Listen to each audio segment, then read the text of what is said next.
Notre univers n'est pas chaotique. Il est structuré, ordonné, précis.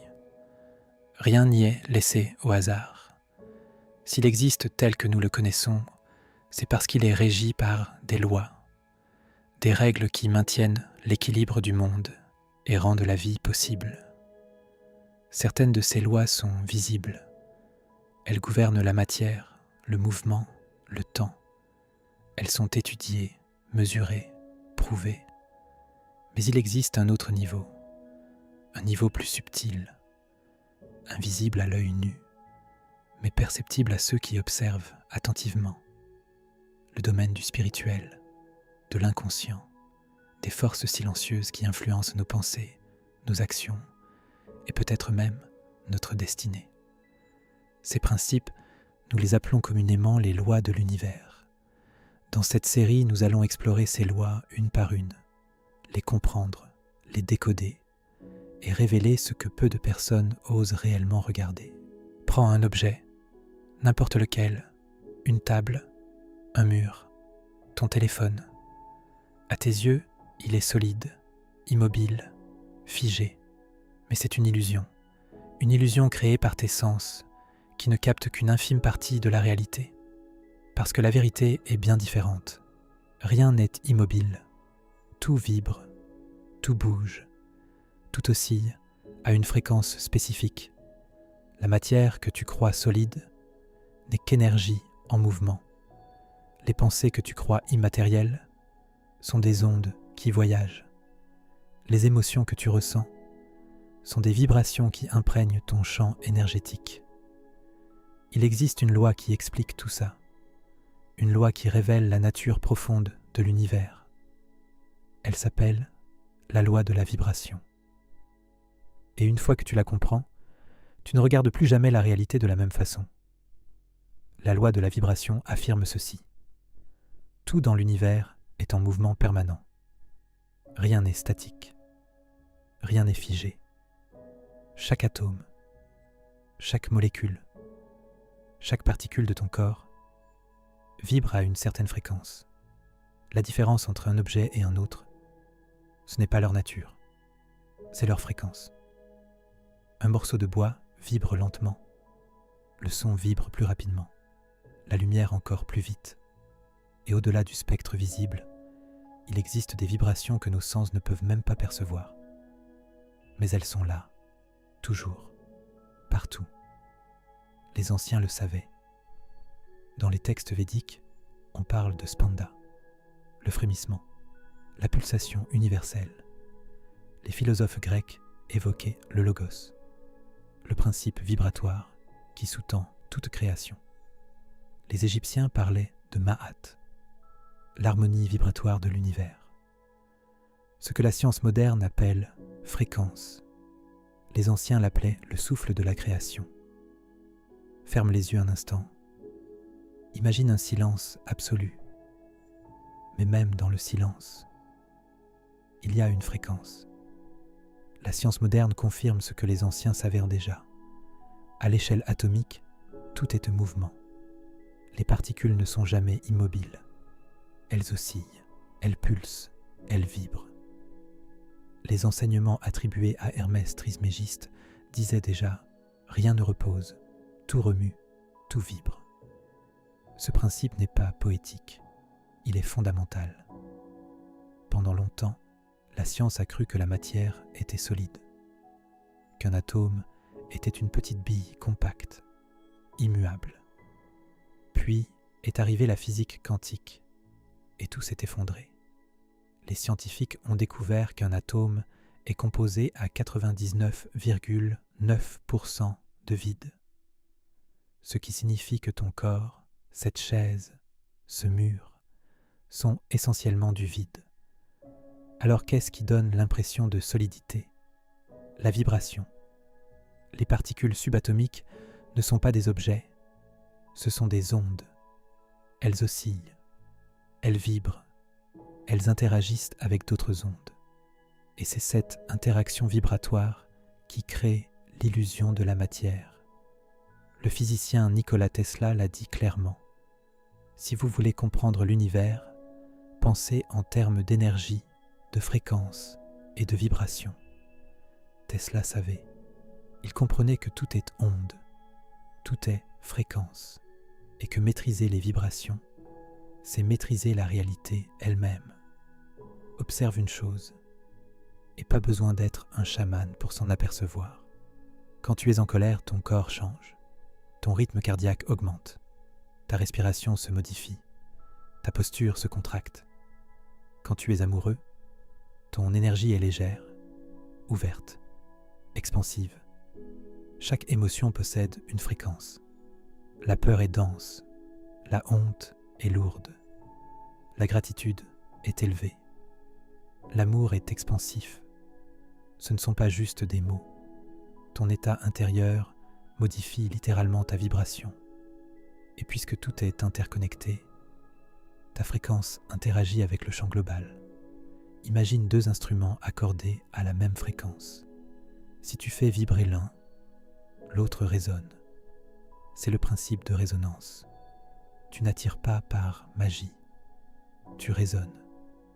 Si tu vibres constamment le manque, tu percevras des situations de manque. Si tu vibres la confiance, tu prendras des décisions alignées avec la confiance. Ce n'est pas mystique, c'est vibratoire. Sortons un instant de la physique quantique. Revenons à quelque chose de plus simple, de plus immédiat. Imagine, quelqu'un s'approche de toi avec un sourire, une voix chaleureuse, une énergie ouverte. Tu te sens attiré, à l'aise, disponible. Maintenant, imagine l'inverse. Un visage fermé, une tension dans la voix, une énergie froide. Tu recules, instinctivement, sans même y penser. Pourquoi ? Parce que tout se transmet. Tes pensées ne restent pas enfermées dans ta tête. Ton état intérieur se répercute sur ton visage, ton attitude, ton énergie, que tu le veuilles ou non. C'est ce qu'on appelle le principe de résonance. Ton monde intérieur vibre à l'extérieur, toujours. Chaque pensée que tu génères émet une fréquence électromagnétique mesurable. Elle ne reste pas enfermée dans ton crâne.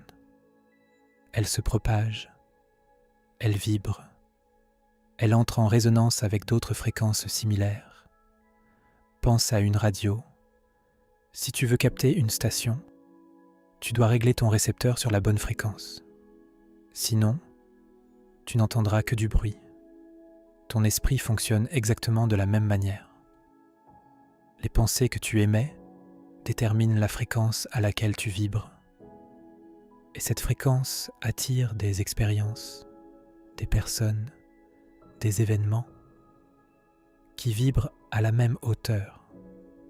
C'est pour ça que deux personnes peuvent vivre dans le même monde et en avoir une perception radicalement différente. Elles ne vibrent pas à la même fréquence. Elles ne captent pas les mêmes signaux. C'est pour ça que deux personnes peuvent voir la même chose et en avoir une perception radicalement différente. Elles ne captent pas la même fréquence. Ce qui résonne en l'une ne résonne pas forcément en l'autre. Prenons un exemple concret. Quelqu'un ne t'aime pas, sans raison apparente. Il te critique, te rabaisse, cherche à te diminuer. Tu pourrais croire que c'est personnel, que tu as fait quelque chose de mal, mais la vérité est ailleurs. Ta simple présence fait vibrer quelque chose en lui, quelque chose qu'il ne veut pas voir, qu'il ne veut pas affronter. Souvent, c'est son insécurité, sa peur, son sentiment d'insuffisance. Tu ne fais rien, tu es juste là, mais ta vibration entre en résonance avec ce qu'il a enfoui au fond de lui, et ça le dérange, profondément. Alors pour retrouver son équilibre, il n'a qu'une option. Abaisser ta fréquence, te rabaisser, te faire douter. Ce n'est pas une attaque consciente, c'est une réaction vibratoire, un mécanisme de défense énergétique. Il projette sur toi ce qu'il refuse de voir en lui-même. Les pensées émettent une fréquence, mais les émotions, elles amplifient cette fréquence. Une pensée sans émotion est faible, diffuse. Une pensée chargée d'émotion devient puissante, magnétique. La peur vibre bas, très bas. La colère vibre un peu plus haut, mais reste lourde. La joie, la gratitude, l'amour. Ces états vibrent à des fréquences élevées, claires, harmonieuses. Et voici ce que peu de gens réalisent. Tu ne peux pas attirer une réalité haute fréquence en vibrant à basse fréquence. Tu ne peux pas manifester l'abondance en restant dans la peur du manque. Tu ne peux pas attirer l'amour en vibrant dans la haine ou le ressentiment. La loi ne fait pas d'exception. Tu attires ce à quoi tu vibres, toujours. Alors maintenant, la vraie question. Comment élever ta vibration ? Parce que comprendre la loi, c'est une chose. La vivre, c'en est une autre. Premièrement, surveille tes pensées. Pas toutes, mais les dominantes. Celles qui reviennent en boucle.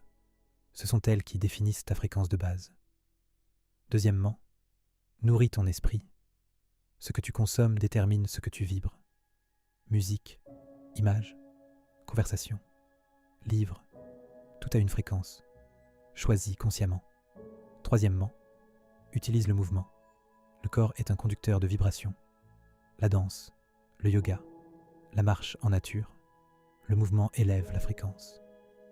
Quatrièmement, pratique la gratitude, pas comme un exercice mental, comme une résonance émotionnelle. La gratitude est une des fréquences les plus hautes accessibles à l'être humain. Cinquièmement, éloigne-toi des basses fréquences, les plaintes, les jugements, les drames. Ces énergies te tirent vers le bas. Parfois, élever sa vibration, c'est d'abord couper ce qui l'abaisse. Et surtout, sois patient avec toi-même. Changer de fréquence ne se fait pas en un jour. C'est un travail, un entraînement, une discipline. Mais chaque jour où tu choisis consciemment ta vibration, tu reprogrammes ton champ énergétique et l'univers répond. La loi de la vibration révèle une chose puissante. Tu n'es pas figé. Tu es une fréquence modulable. Et dans la prochaine vidéo, nous verrons la loi qui explique pourquoi les fréquences similaires se rencontrent toujours. La loi de l'attraction.